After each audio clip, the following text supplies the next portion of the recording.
ನಾನು 5ನೇ ತರಗತಿಯಲ್ಲಿ ಓದುತ್ತಿದ್ದೇನೆ. ನನ್ನ ಶಾಲೆ ಹೆಸರು ಸರ್ಕಾರಿ ಹಿರಿಯ ಪ್ರಾಥಮಿಕ ಬಾಲಕಿಯರ ಶಾಲೆ. ನಾನು ಕೃಷ್ಣನ ಭಕ್ತಿಗೀತೆ ಹಾಡುತ್ತಿದ್ದೇನೆ.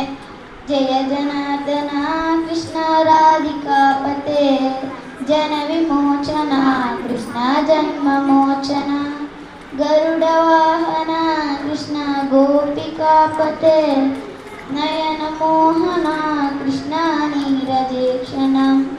ಜಯ ಜನಾರ್ದನ ಕೃಷ್ಣ ರಾಧಿಕಾಪತೆ, ಜನ ವಿಮೋಚನ ಕೃಷ್ಣ ಜನ್ಮ ಮೋಚನ, ಸೃಜರ ಬಾಂಧವ ಕೃಷ್ಣ ಸುಂದರ ಕೃತೆ, ಮದನ ಕೋಮಲ ಕೃಷ್ಣ ಮಾಧವ ಹರೆ. ಜಯ ಜನಾರ್ದನ ಕೃಷ್ಣ ರಾಧಿಕಾಪತೆ, ಜನ ವಿಮೋಚನ ಕೃಷ್ಣ ಜನ್ಮ ಮೋಚನ. ಧನ್ಯವಾದಗಳು.